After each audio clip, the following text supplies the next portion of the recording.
Hi everybody, once again my name's Matthew and we're doing another book review. We have a special guest here today and we're going to be reviewing The Magician's Nephew. This is her chosen book. I'm afraid Stephen might not know much about it, but it's her choice. So Ella, can I ask you to introduce yourself? I'm Ella. I'm a going into third year student at Trinity College Dublin. I'm Stephen's granddaughter. I study English and history. Great. And Stephen, would you like to introduce yourself in case anyone's new watching? Hi, I'm Stephen Vizinczey. I wrote In Praise of Older Women, An Innocent Millionaire, Truth and Lies in Literature. And many other books. We have to forgive Stephen. I suppose it's the lighting, so he's put on his shades to look extra cool for younger fans, obviously. So, Ella, this book is your chosen choice. It's actually a novel, a series of novels from the Chronicles of Narnia. It's by C.S. Lewis. I believe it's the 6 published novels of the 7 novels of the Chronicle of Narnia. It was released 1950, 1956. So, Ella, I'm afraid Stephen doesn't know much about this book, but I'm sure many other younger readers know a lot. Actually, not younger, that's not fair. I think older readers as well. The book has been around a long time. All ages. So tell us, if you can speak fairly loud, why do you like this book? Why have you chosen to review this book? So I read this book. My parents read me this book when I was a child, and I decided to go back to it recently because I could find it online, and also because it brought back really wonderful memories of being a kid and having my parents read it to me and my sister. And sometimes you'd fall asleep kind of in the middle of a chapter and you'd miss parts, but there were parts of it that I still remembered, 15 years later, because they were just so kind of special and beautiful and not like any other book that I'd read. So it was really nice to read even at 21 when there's lots of other things I should be reading. It was really fun to go back to. Okay, and I can only guess that because this is the 6th of the 7 published novels, obviously you've read the books before. No, you just jumped straight into this one. Well, because this one is sort of the story of what happens before the other books in Narnia, which I just, for some reason, never read. But you don't need to read any of the other ones to read this one. This one is actually, you should read before all of the other books, because it's like the prequel. It's about the founding of Narnia. Ah, excellent. So it's all beginning to make sense now, and it's great that we have you here to review that, because of your studies in literature, I suppose it makes you give you more knowledgeable about these books, which is a good thing. So, tricky question, this one. C.S. Lewis's writing style and how it interests you. What of his writing style regarding this book? Because there's many other books out there, many other children's fantasy books. Obviously, one of the most famous ones is your Harry Potter. So, why did this draw you in? I think one thing. Well, when I was younger, it was very old and sort of English-sounding book, which was like exotic and exciting to me. But I also appreciated how much it kind of takes on the point of view of a kid. And so it never sort of like patronizes the kid's point of view, and it's following these 2 kids, Polly and Diggory. So the whole time it's about their kind of view of this new world and all of their adventures, and it's always sort of taking for understanding that their point of view is just as important as, or sometimes even more intelligent or more understanding than a lot of the adults in the book. So I think it has a lot of compassion for kids in the way that they see things, which is really great, because sometimes you read books and they just are kind of like treating kids like, they looking down, or looking down on them. Yeah. And it also has some fun moments where it'll like take you out of the story and it'll be like, Diggory grew up to be a blah blah blah, and it's sort of like it's sort of funny, like breaking the fourth wall sometimes. It tells you what happened after. It sort of breaks. Yeah. The story. Brilliant. Can So, you tell me, can I just ask Ella something? Can you tell us what your very favorite scene is, or without giving too much away? My favorite scene. Oh, there's so many good ones. I kind of like a lot of the scenes with Jadis, Who's a character who appears? who's the witch. Without giving anything away, and she's very. She's just kind of a really complicated and funny character, and the world that she's from is very interesting. yeah. Called Charm, so And you should just read. and the second interviewer here, who jumped in, she was so excited about this prospect. That second interviewer is Mary. Mary, would you like to introduce yourself to the Oh, audience here? I'm Ella's mother. Yeah, Yeah, so that's why she's so excited. And as with all mothers, they want their children to really throw themselves Yeah. at what they do. And I'm sure, this is just the start of a fabulous journey for Ella. I'm sure she'll start up her own video channel on book Yeah, maybe I reviews. should. She wrote her first book. So let's call the country Sausages. Yeah, Stephen always remembers this story I wrote when I was like 8, and the town was called Sausages. Sausages. Because that's just like an 8-year-old thing to do. So that's another book we can review one day Yes. or go back to. It's called Brainwashed. Brilliant. This one actually, this question I'm going to ask is probably going to be the most simplest one. As with many fantasy novels out there, the main theme that I've noticed with this book was that there was a conflict between good and evil. Now, would you agree with this theme of this book? And if you do agree with it, then why?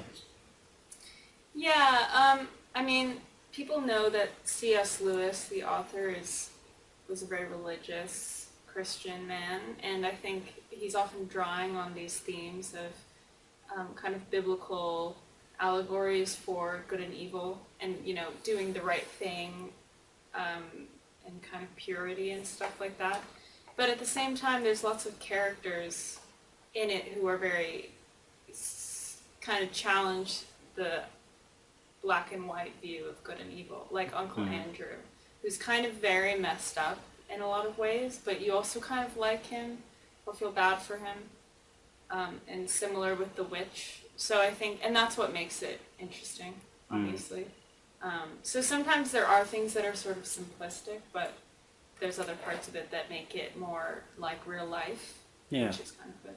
And I think that's always good to sort of prepare people who read such a book so that there are conflicts, especially within good and evil. Sometimes they might draw them out further to make it seem more complex, like real life isn't always good and evil. There's always shades of light, shades of darkness. Did you actually find that in the book, or was it straightforward that this particular character is just wreaks evil and that's that, and good is just set out to destroy evil?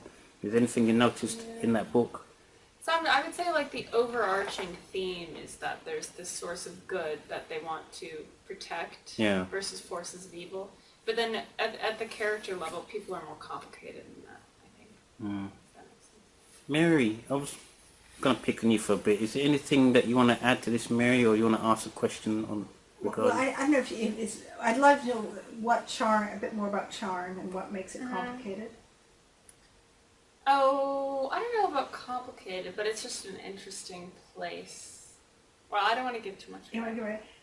No, you can. You can give spoil a it. little bit Go away. ahead. Just describe a little bit about Charn. Just the when they go there, because it's all about entering these different worlds through this beautiful forest in this magical place, and they end up in this world where there's like it's sort of like post-apocalyptic, and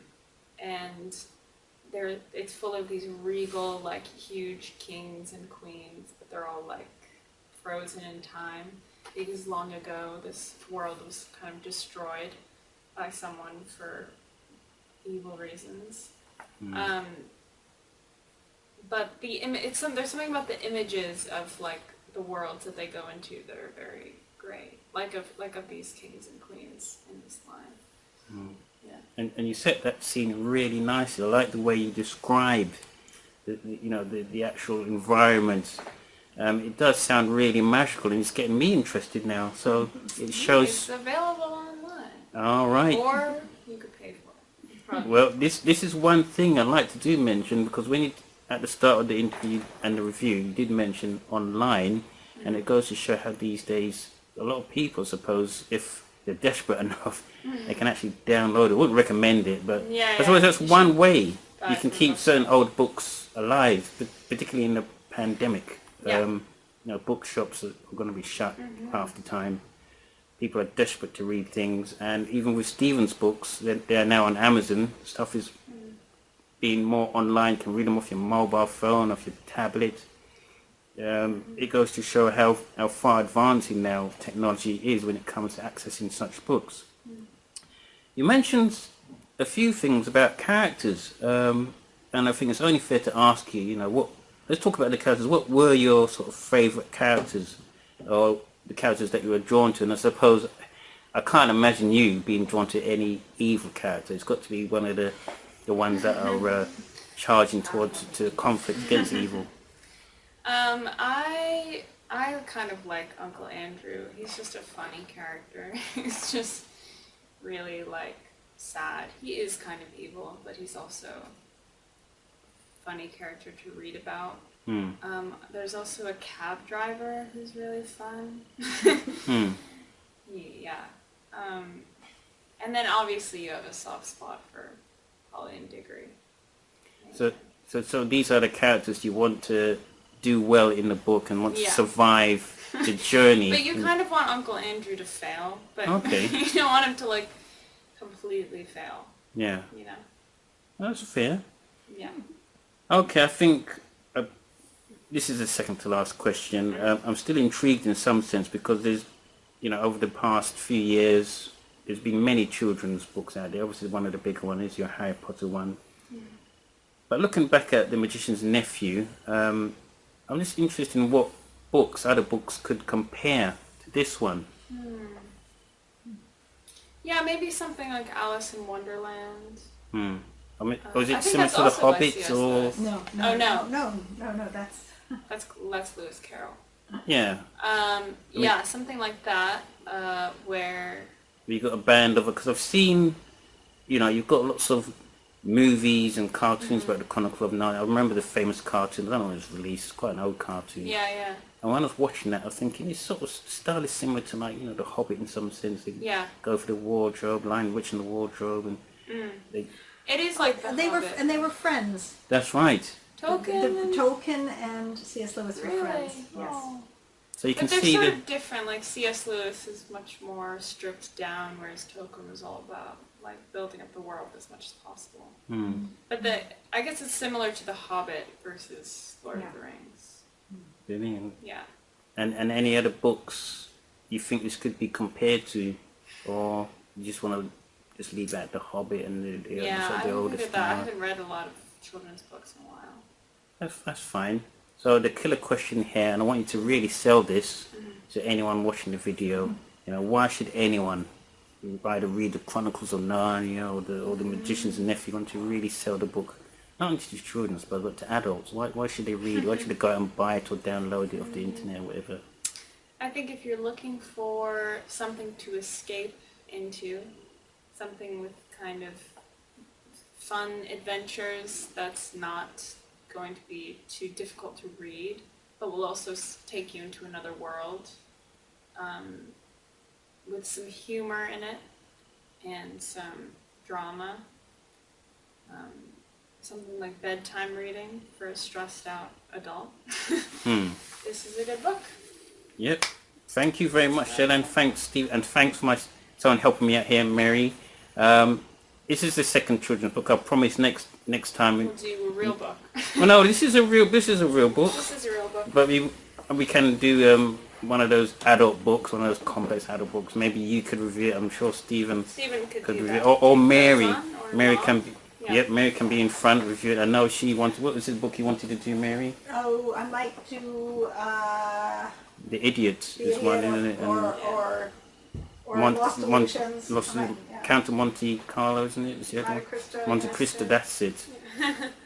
Yeah. Well, this is Matthew signing off, and I'd like to say thanks for others, for Ella, sorry, not others, Ella and Stephen, for reviewing the book. We'll see you again next time. Thanks a lot, everyone.